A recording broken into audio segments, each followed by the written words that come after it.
Hello, everyone. It's Cassandra Rodas. I will be doing Vlog 7 on Rogers and Nider's chapter, the new literacy project guides, and the podcast on algorithm bias.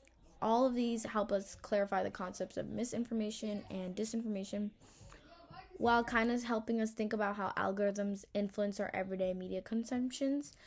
So, to start, misinformation refers to false or any inaccurate information that is shared without the intent to deceive.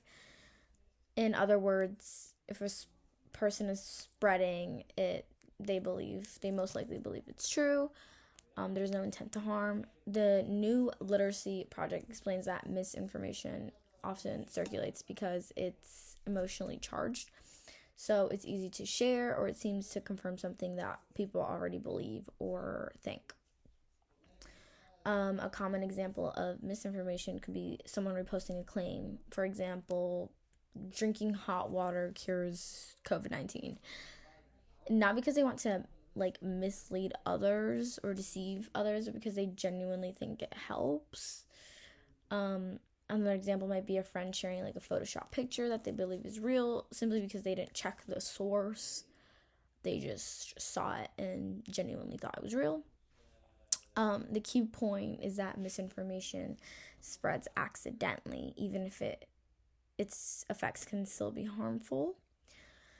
On the other hand, disinformation is any false information that is deliberately created and shared to deceive or manipulate people. So there is an intent, there is a purpose for this disinformation, unlike misinformation.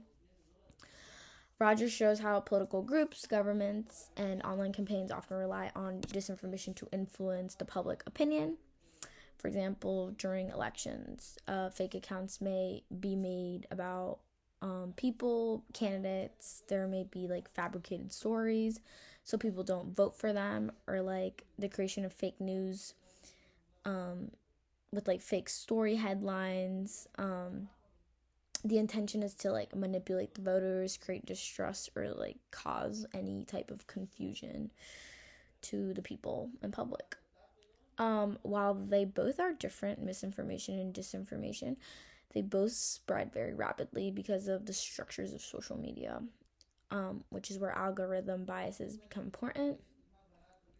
In the podcast, they mentioned that algorithms kind of analyze our behavior, what we click on, how long we pause on a post, who we interact with, and they feed us more content that is more similar to it. This creates a self-reinforcing cycle, or what Hassan Molinton call a biased news feed, which is where we only see information that matches our previous interests or beliefs. It doesn't matter where the content is accurate. It only matters that we're likely to engage with it and keep scrolling, and that we gravitate towards it. I can see an example of algorithm bias clearly in my own social media use. I use a lot of social media: Instagram, TikTok, Snapchat, WhatsApp. I use a lot of TikTok. So for instance, on TikTok, once I watch a few videos related to politics or international news, like the elections this year for the governor, the app started flooding my For You page with similar content.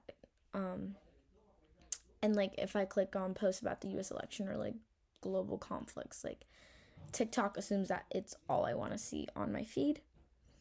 And it kind of becomes dominated by the same type of content, often from the same perspective or ideology.